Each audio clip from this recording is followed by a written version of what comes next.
Bonjour à tous, donc je suis Pierre Blanc, président du cabinet Atling et écoutez, je suis très heureux et très honoré d'être parmi vous aujourd'hui.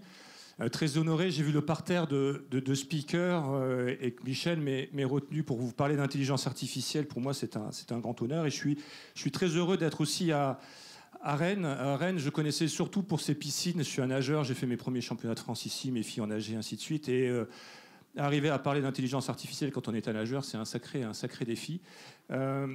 Et c'était aussi un sacré défi de le faire ici. Vous savez que le couvent des Jacobins, la première pierre a été posée en 1369, c'est-à-dire 651 ans en arrière. Donc c'est dire, parler d'intelligence artificielle dans un lieu historique, c'est quand même quelque chose d'assez spectaculaire. Je vais vous parler rapidement et brosser un panorama assez général sur l'intelligence artificielle. Je ne vais pas rentrer dans le détail des techniques. S'il y a des questions, on pourra prolonger. Je sais qu'il y a aussi une intervention après sur des sujets sur l'IA de manière beaucoup plus orientée sur le marketing. Je vais faire une grande première aujourd'hui. Je vous ai tout mis sur un slide. On m'a dit, Michel m'a dit, Pierre, est-ce que tu veux parler d'intelligence artificielle? Je dis bien entendu, ça me fait plaisir, c'est un grand honneur, ainsi de suite. Ce que je ne savais pas, c'est que j'intervenais après le déjeuner. Et après, j'ai eu une petite pression pour les slides. On me dit, il faut faire des slides, ainsi de suite. Donc c'est une première mondiale. Un consultant vous présente un slide sans photo. J'ai fait quelques TEDx, on vous explique pas de texte. On vous dit, il faut des photos, il faut que ça évoque, ainsi de suite. Donc j'ai résumé, en fait, les 102 expressions qui comptent dans les dîners en ville. Parisiens, moi je viens de Paris, donc je sais de quoi je parle. Alors je ne vais pas tous les prendre un par un. Je vous laisse 102, il y a à peu près 150 mots. Vu la vitesse de lecture, en une minute, vous avez déjà tout vu. Vous savez presque tout. Ça peut vous aider aussi au moment des questions-réponses. Parce que généralement, quand on dit à la fin, est-ce que vous avez des questions, personne ne se lance. Et alors par contre, c'est un biais parce que c'est ma sélection. Mais c'est pas grave, je pense que vous vous retrouverez. Peut-être que j'aborderai pas l'intégralité des termes, mais reprenez-moi. Et si je suis pas suffisamment précis, n'hésitez pas également à me le dire. Je vous ai fait un petit tri, parce qu'il y a un code couleur toujours. Donc les turquoises, c'est mes tops, et les ocres, c'est mes flops. Donc je vais faciliter la lecture, je vais m'attacher au top et au flop. Et puis, n'hésitez pas à m'interrompre. J'ai mis une timeline, what the fuck. Donc, on va démarrer par l'histoire. En gros, d'où on part sur l'intelligence artificielle. C'est toujours intéressant. Je ne vais pas rentrer dans qu'est-ce que c'est que l'intelligence artificielle. Enfin, si, je vais rentrer quand même dedans. Je vais vous donner quelques clés sur les définitions de l'intelligence artificielle. Je ne vais pas me battre avec vous sur ce que c'est intelligent. Est-ce que les machines sont intelligentes ou pas?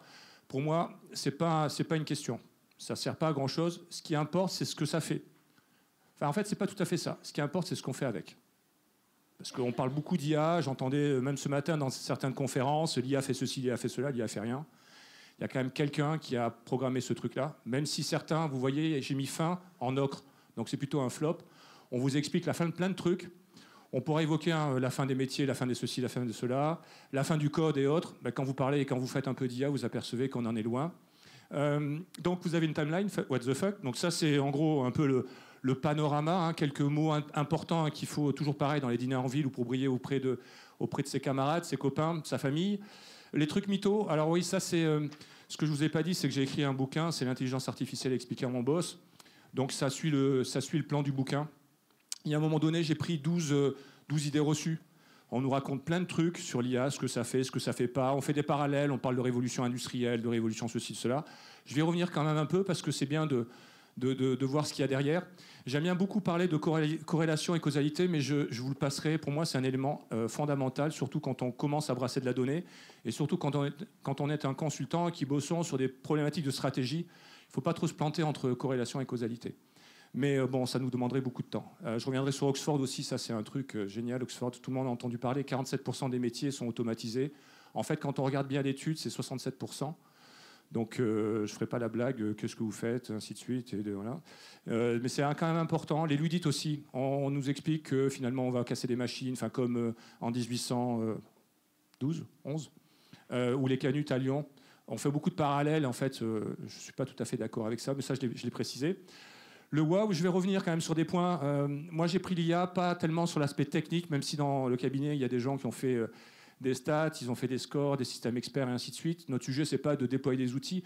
Notre sujet, c'est de voir comment ces outils-là peuvent aider les organisations et quel est l'impact sur les organisations. Donc, j'ai commis 2 rapports, un sur l'impact de l'IA en termes d'emploi et de compétences dans la banque. On vient d'en sortir un sur le commerce et on va en sortir un 3e sur les telcos. Et on bosse à la fois avec des représentants de la branche syndicale et de la branche patronale. Donc ça donne quelques sessions des fois sportives, mais très très très intéressantes. Oui, après c'est le so what. Je crois qu'il y a quelques sujets. Dès qu'on parle d'IA, tout de suite le terme éthique arrive.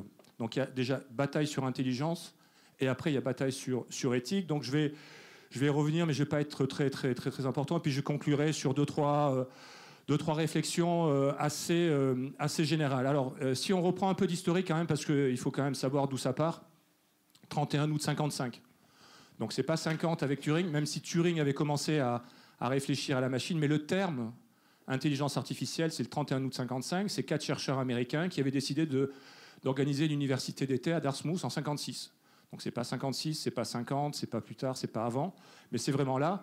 C'est une branche de l'informatique qui s'est un peu opposée à la cybernétique. La cybernétique, en fait, c'était pareil, la première branche de l'informatique, mais on était juste après pendant la Seconde Guerre mondiale. Et il fallait que les Américains trouvent des défenses anti-avions, anti-aériennes. Et donc la cybernétique est arrivée comme ça. Et puis les chercheurs, ces chercheurs qui ont créé cette université de Dartmouth, voilà, ont eu une approche un peu différente. La cybernétique, en fait, on part des données et puis on infère. Et en fait, l'IA, on part plutôt des règles et on descend.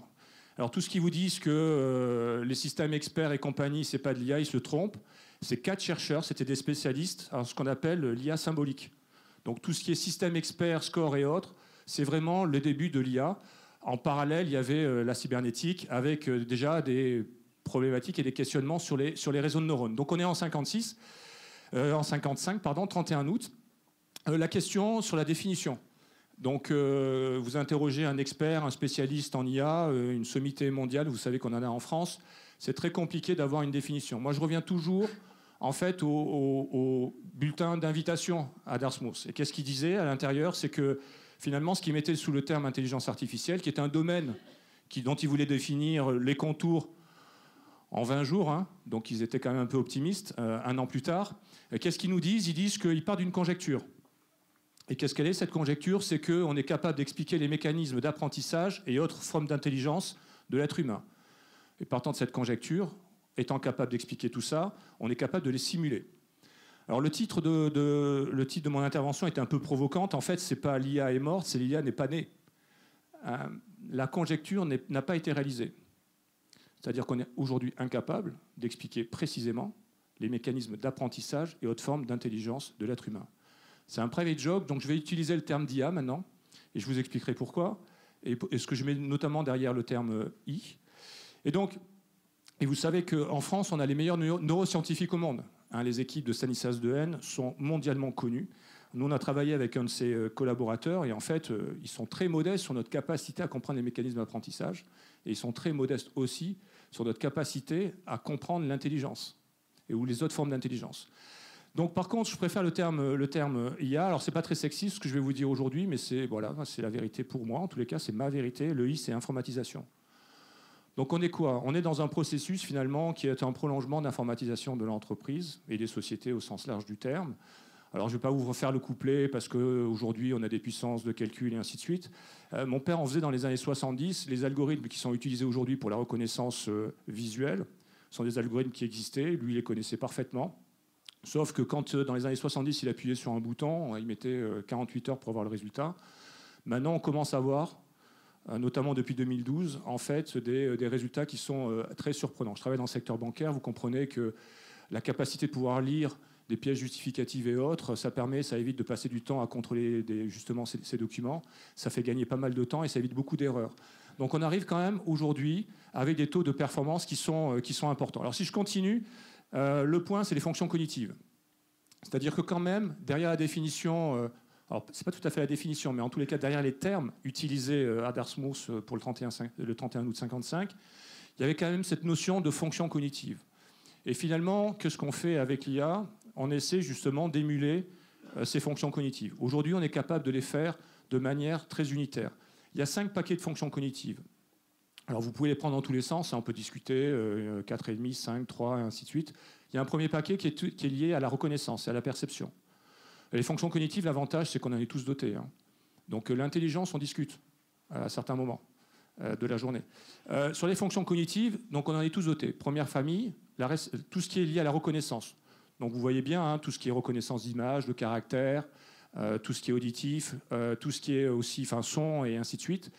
Donc c'est un premier paquet. Donc moi, quand quelqu'un me parle et me dit ouais, je voudrais savoir ce que je vais faire avec l'IA, je lui demande mais qu'est-ce que tu fais? C'est quoi ton job? S'il commence à regarder, lire, ainsi de suite, je me dis tiens, là, il y a peut-être un truc à faire. Ça ne veut pas dire nécessairement qu'il y a de l'IA, mais ça veut dire qu'en tous les cas, on a des outils qui sont en capacité de faire certaines choses. Premier paquet, le paquet donc, de la reconnaissance. Deuxième paquet, tout le paquet de la connaissance à l'inverse, qui est lié à l'apprentissage et la mémoire. Donc vous voyez, il y a certains, c'est pour ça que certains technoprophètes vous expliquent que les métiers à connaissance, du style les juristes, ainsi de suite, sont des métiers qui vont disparaître parce qu'on est capable d'émuler. Vous savez que les premiers outils, les premiers systèmes experts sont des systèmes experts sur la médecine aux États-Unis. On voit bien, on fait des diagnostics, donc on a en fait des systèmes si alors, et on arrive à partir d'un diagnostic à poser derrière une entre guillemets thérapie. Donc ça existe depuis longtemps. C'est les systèmes experts, c'est le premier pan de l'IA. Donc deuxième famille de fonctions cognitives, tout ce qui est lié à la connaissance. Troisième famille, tout ce qui est lié à l'interaction, le langage, les échanges. Donc dès qu'on rentre dans un mécanisme dans lequel il y a une interaction, sous quelque forme qu'elle soit, mais en particulier on émet quelque chose vers l'extérieur, on est en capacité de le faire. Donc vous connaissez les histoires des chatbots, et ainsi de suite, à génération de texte et autres. Quatrième famille, la résolution des problèmes. Ça faisait partie, les 4 experts là, qui ont monté l'université de Dartmouth, étaient des spécialistes de la résolution des problèmes. Donc généralement, c'est je conseille. On fait du conseil, des systèmes de recommandation et autres, on les classe dans cette 4e famille. Et puis la 5e famille, alors ça peut faire hurler certains, c'est tout ce qui est lié à l'exécution, à la robotique. Donc moi j'ai vraiment une vision très large. La question c'est pas de savoir si c'est de l'IA ou pas de l'IA, la question c'est ce qu'on fait avec. Et aujourd'hui on voit qu'il y a des endroits dans lesquels progressivement on était rouge, on passe à orange et on passe à vert, et on arrive à implémenter des bouts de solutions de manière très très verticale. Fonction cognitive, informatisation, je vous l'ai déjà dit. Je vous ai parlé des biais, mais ça, je vais continuer. Symbolique, connexionnisme. Donc, symbolique, c'est les Dartmouth, et donc c'est l'IA, on va dire, la vieille IA, quelque part. Et le connexionnisme, c'est plutôt la cybernétique, c'est tout ce qui est lié au réseau de neurones. Alors, ce qui est intéressant, et je vous engage à le lire, c'est qu'ils se sont battus, sur ces sujets-là. C'était une guerre.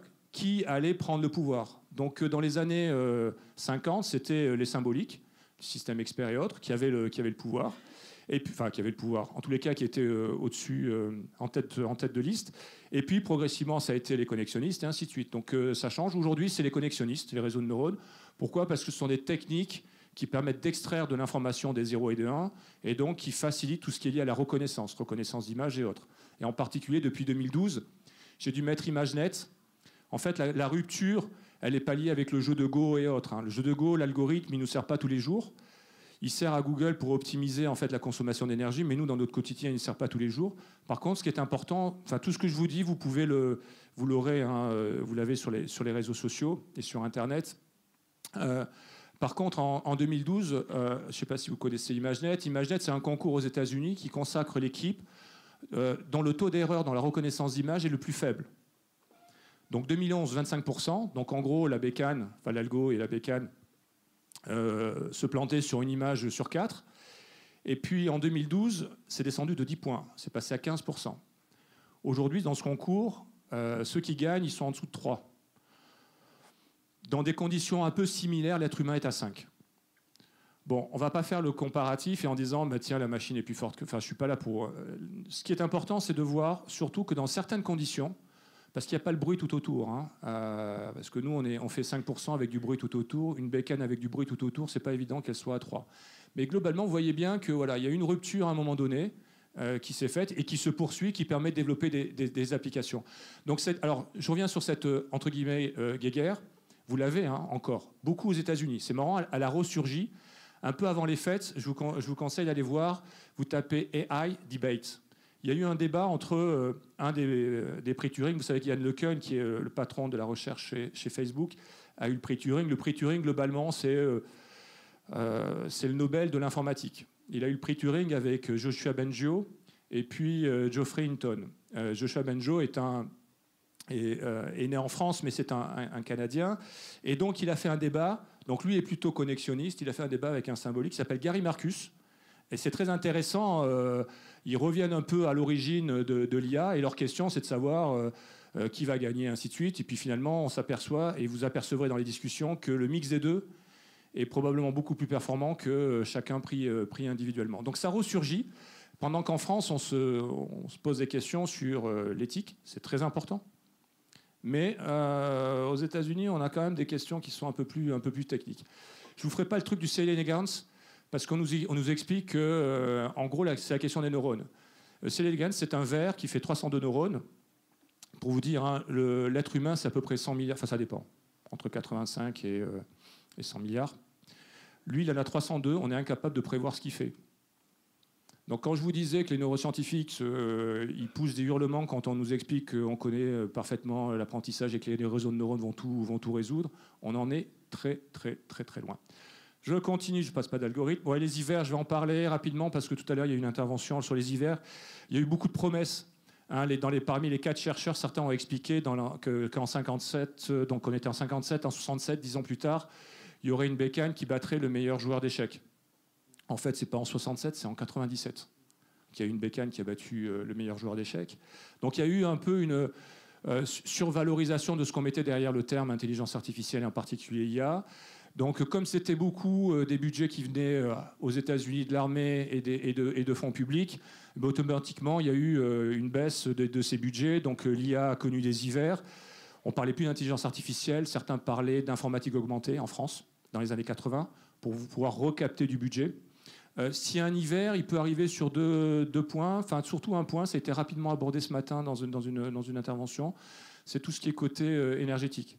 Parce que c'est bien d'avoir des outils qui sont capables de reconnaître des images, ainsi de suite, mais ça demande de la donnée.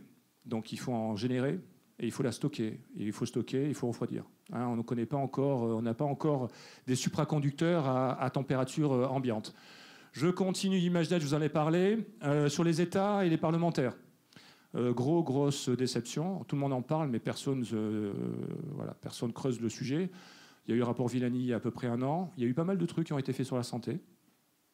Sur les questions qui concernent l'emploi et autres, il ne se passe rien. De la même manière, j'aurais dû mettre aussi les philosophes. C'est intéressant parce que derrière l'IA, finalement, c'est souvent une question de société, une projection qu'on a de notre société quand on parle d'IA. Parlez-moi d'IA, je vous dirai qui vous êtes.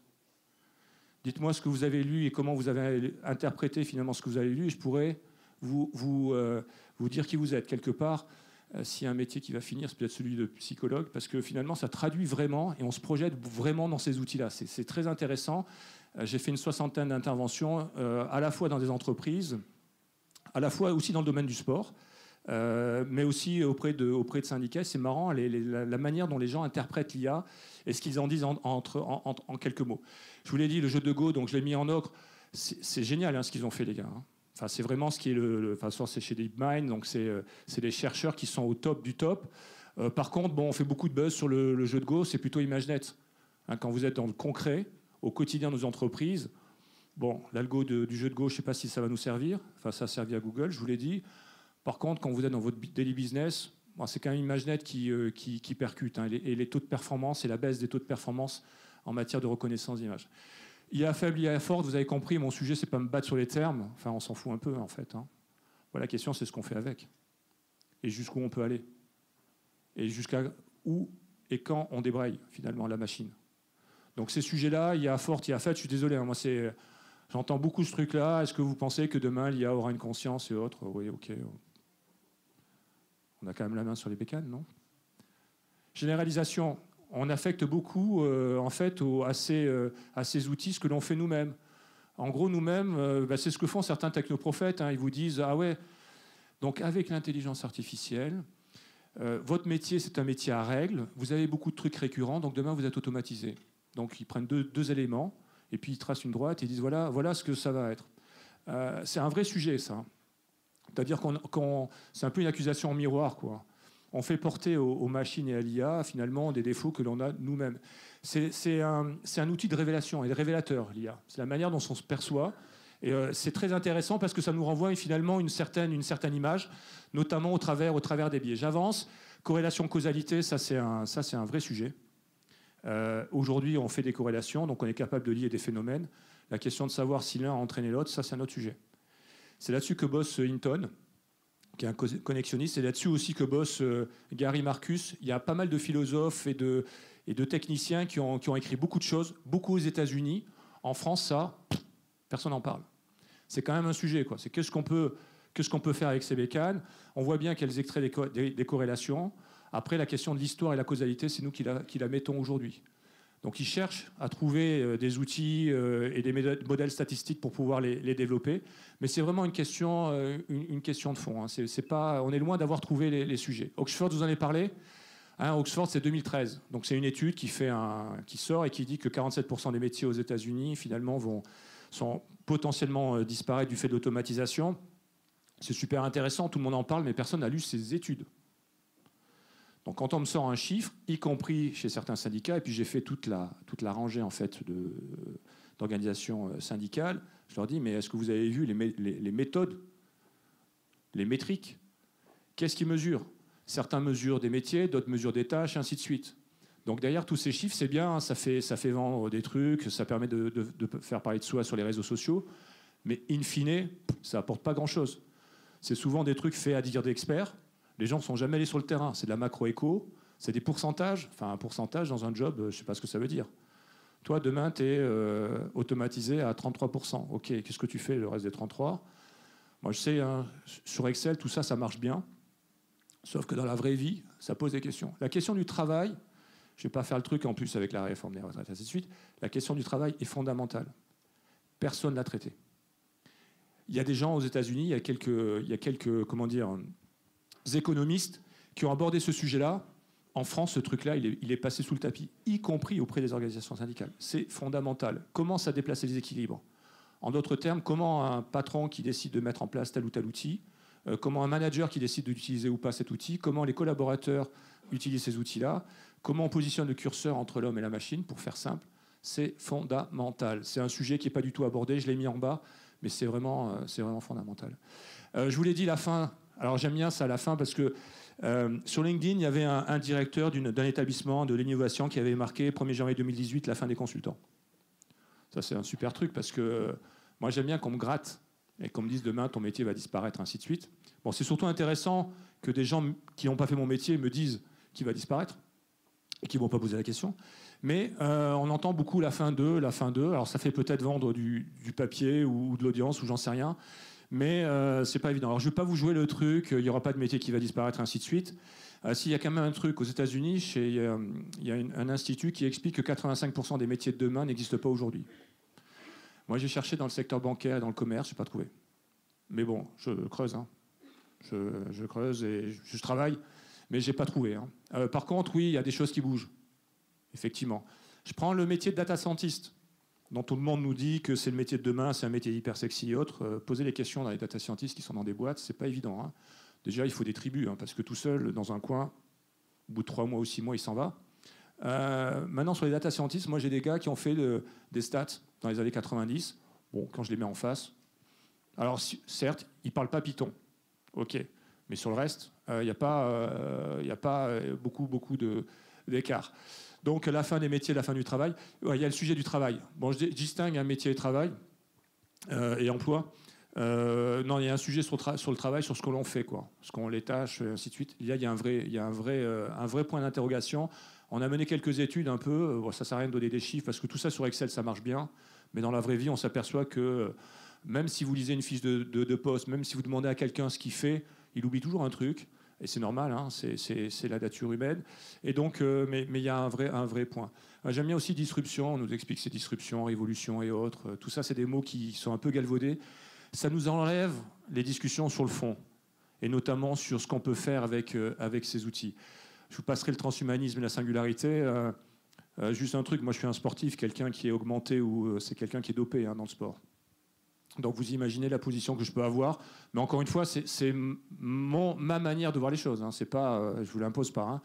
Hybridation, sens commun, je passe, exception, j'en ai parlé. C'est les résolutions de problèmes, 4e famille des fonctions cognitives. Donc toute la partie de résolution de problèmes. Donc s'attacher plutôt aux cas imprévus qu'aux trucs qui sont très récurrents et qu'on fait bien avec... on n'a pas besoin d'IA, on fait ça avec des règles si alors. Tac, évangéliste, j'en ai parlé, prédicateur, technoprophète, ok, incontournable des dirigeants managers, l'IA. Alors, moi, il y a un truc qui m'agace, mais dans les interventions, toujours, c'est l'IA fait ceci, l'IA fait cela. L'IA fait rien, quoi. C'est quelqu'un qui a décidé à un moment donné de faire quelque chose avec ces outils-là. Après, on nous dit, ouais, mais l'IA, demain, va pouvoir décider à notre place. L'IA ne décide pas à notre place. Et puis, il y a des règles, il y a des lois aussi qui font qu'on ne décide pas à notre place. On a fait une petite étude sur... on l'a fait dans le secteur bancaire, mais on a appris aussi les radiologues. On nous explique l'imagerie. Donc maintenant, la reconnaissance d'image. Vous avez vu, les bécanes, maintenant, elles sont nettement meilleures que les êtres humains sur la reconnaissance d'image. Donc voilà, je prends un élément, un deuxième élément, je trace une droite, et puis après je dis, ben voilà, les radiologues disparaissent. On a fait une petite étude. En fait, les radiologues, ils utilisent l'imagerie moins de 20% de leur temps. Par contre, les 80%, là, il y a matière à trouver quelque chose avec l'IA. Vous savez que les radiologues, ils font des vrais comptes rendus, quoi. Ils ont une responsabilité. Enfin, je parle en France. Donc nous, on a pris nos modèles, on est allé voir des radiologues et puis on a discuté avec eux. Comment le temps, vous le passez à faire quoi? Tac, tac, tac. On a regardé à l'intérieur. On a fait cette répartition, on a fait relire nos conclusions. Tout ça, vous le verrez sur mon profil LinkedIn et autres. Et en fait, donc on vous explique quoi, les radiologues demain, l'imagerie et compagnie? Ben non, c'est moins de 20% de leur temps. Le reste, c'est pas mal d'échanges avec le patient. On sait qu'il y aura aussi des volumes, parce que comme on vit plus longtemps, automatiquement, malheureusement, la carcasse, elle ne suit pas toujours. Et donc, il y aura de plus en plus de radiologie. Il y aura aussi des cas qu'on n'avait pas détectés, qu'on va pouvoir détecter. Parce qu'on améliore l'imagerie. Donc, le métier, il ne va pas disparaître. Il va changer probablement de nature. Et donc, il faut accompagner ces changements. Donc ça, c'est un point qui est important.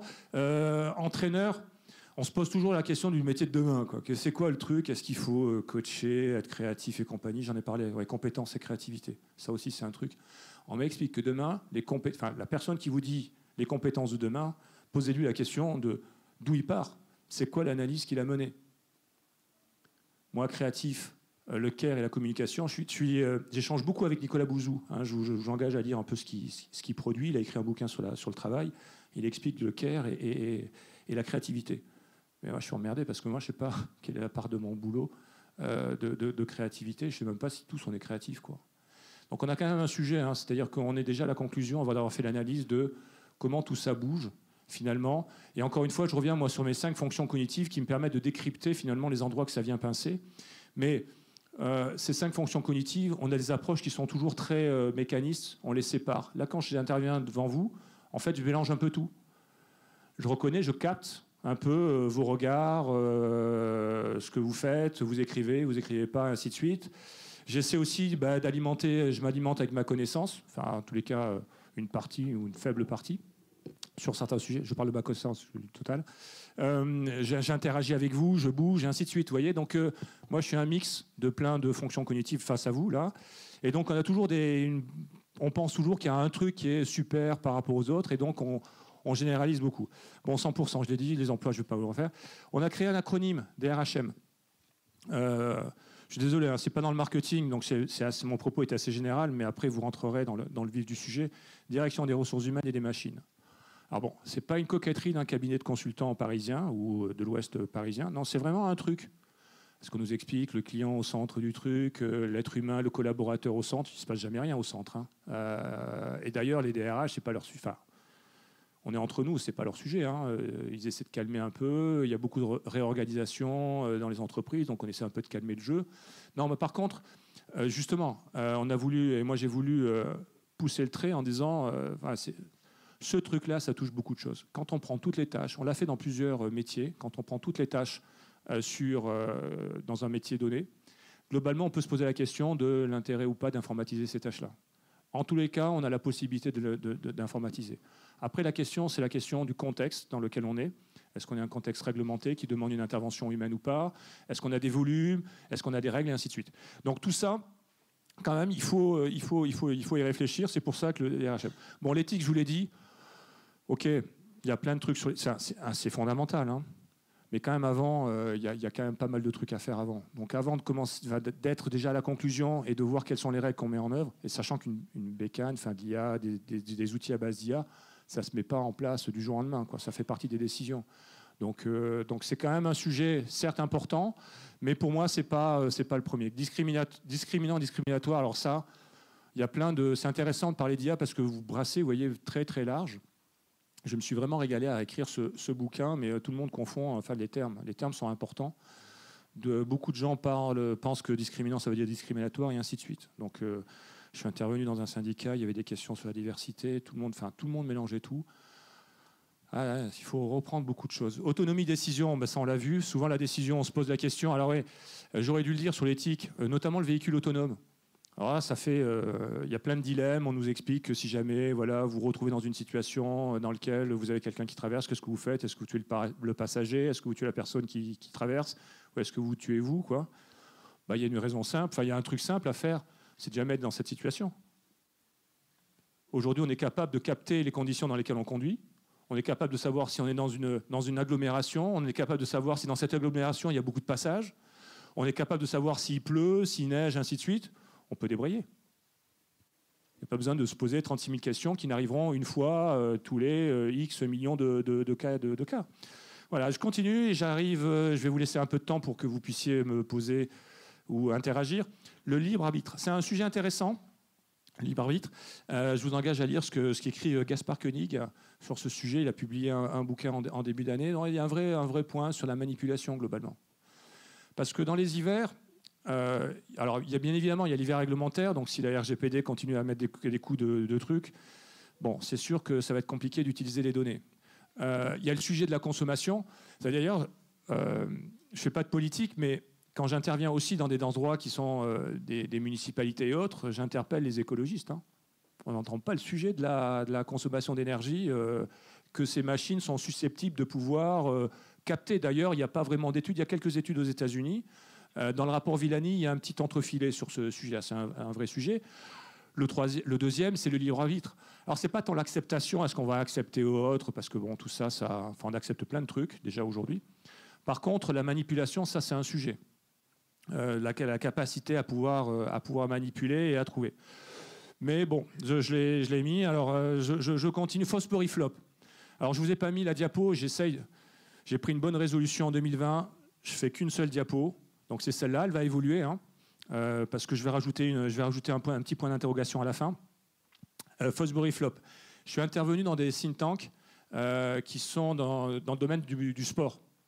Le sport, c'est la performance. Donc, la performance, ça se mesure. On arrive à mettre des capteurs, donc vous voyez le truc, ça commence à rentrer. On est un peu en retrait par rapport notamment aux Anglais. Je ne sais pas ce que ça va donner en 2020 et encore moins en 2024, mais on est un peu en retrait. Et donc j'interviens. Donc il y avait des présidents de fédérations françaises, de grandes fédérations. Il y avait des sportifs de très haut niveau, des médaillés olympiques, des champions olympiques, des TN, des entraîneurs, ainsi de suite. Et puis il y en a un qui lève la main et qui me dit « Pierre, tout ça c'est vachement intéressant. Hein. Et est-ce que la machine aurait pu... inventer le Fosbury Flop. Donc moi j'étais né. Fosbury Flop, le Fosbury Flop 68, saut en hauteur à Mexico. Jusqu'à maintenant on sautait sur le ventre. Et puis il y a un gars qui a sauté sur le dos. Il a été champion olympique, il a battu le record olympique. Et donc il a donné, c'est Dick Fosbury, il a donné son nom. Alors je lui dis je sais pas, parce que quand je sais pas, je dis je sais pas. Par contre j'ai interrogé des experts, 50-50. 50 m'ont dit ouais, la bécane est capable de trouver le saut, ainsi de suite. Et puis 50 m'ont dit bah non, la bécane elle n'est pas capable de le faire, ainsi de suite. Ça laisse quand même pantois sur la capacité à faire des trucs, des prédictions et ainsi de suite. Hein. Voilà. Et puis je terminerai sur ces sujets. Rapidement, en fait, moi, quand j'écris ce bouquin, ce dont je me suis aperçu, c'est que c'est vraiment une question de société derrière l'IA, parce que ça rebalaye plein de choses, où vous positionnez la machine, comment vous positionnez-vous. Il y a des questions aussi, questions énergétiques et autres. Alors souvent, quand on parle de l'IA et des solutions, on se pose la question de pourquoi, on se pose la question de quoi et de comment. Moi, je n'ai pas de conseils à donner, hein, mais comme j'interviens, et il m'arrive de temps en temps de poser la question à des prestataires, à des fournisseurs, c'est la question du combien. Quand vous posez une question et la question du combien à différents prestataires, vous n'avez jamais aucune réponse. C'est dommage parce que ce serait intéressant quand même de savoir combien, qu'est-ce que ça peut apporter. Voilà ce que je voulais vous dire de manière très, très rapide. J'ai mis L'éloge du carburateur, c'est un livre là aussi, pareil, de 2008 ou 2009. Matthew Crawford, intéressant. C'est un intellectuel qui est passé de « je fais des études aux US » à « je répare des motos ». Et donc, il parle aussi un peu d'IA à l'intérieur. C'est très, très intéressant. Alors, des fois, il a des approches, on va dire, d'économistes des fois un peu excessifs. Mais c'est très intéressant, en 2009, déjà, d'avoir des gens qui avaient ce type de réflexion. Mais il y en a d'autres, hein, dans les années 70, il y a des gens brillantissimes. Voilà, je vous remercie de votre attention.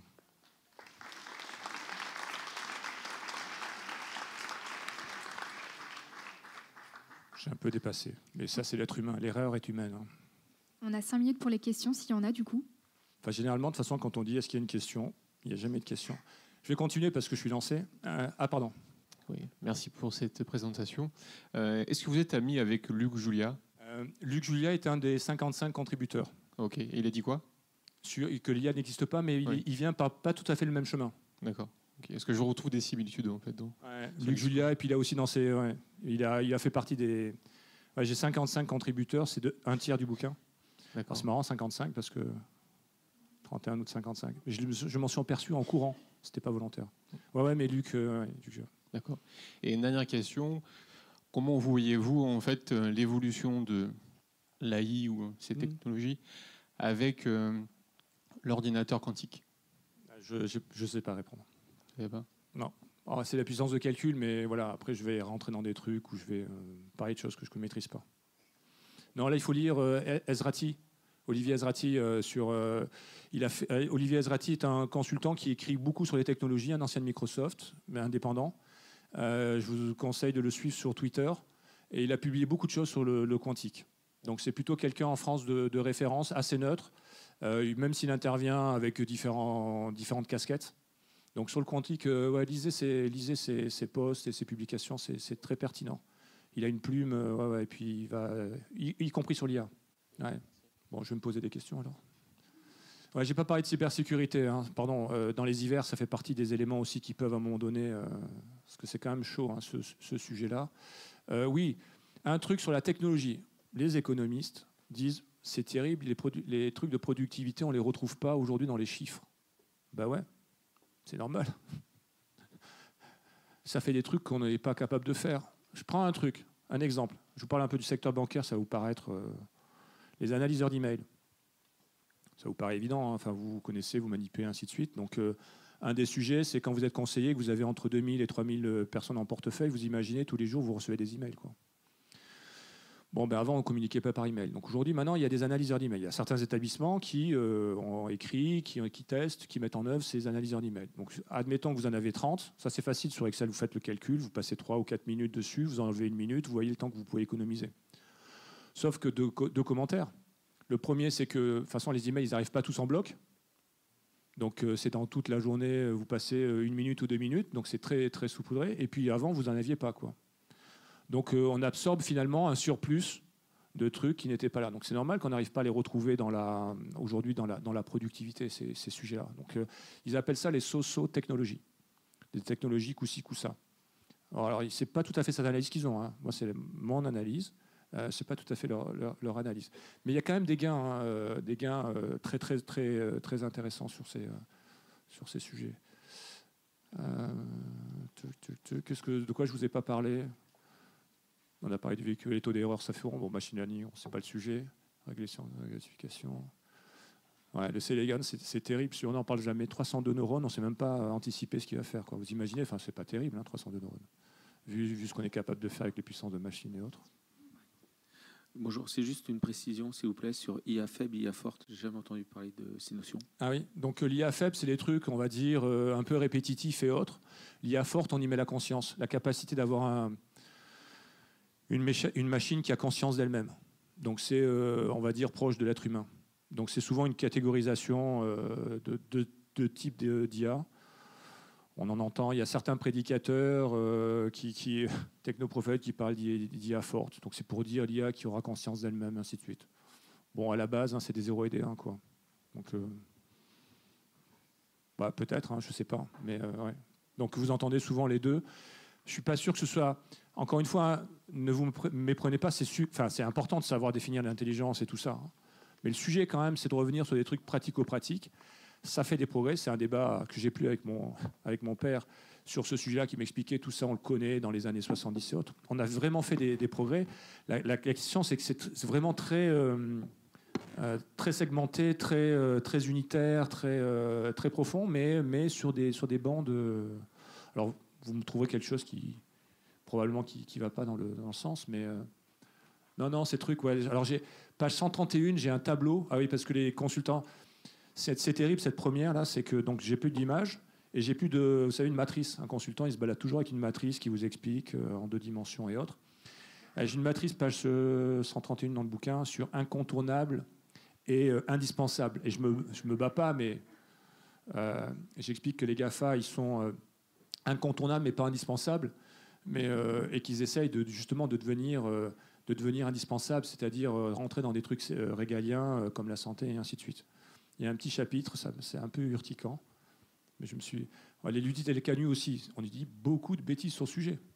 D'ailleurs, c'est 2 phénomènes qui sont complètement différents, les causes sont complètement différentes. Les ludites, en fait, il y avait beaucoup de femmes qui travaillaient chez elles. Et donc, on a reconcentré dans les usines, et donc ça a foutu un peu le bazar. Ça a désorganisé, en fait, les familles et ainsi de suite.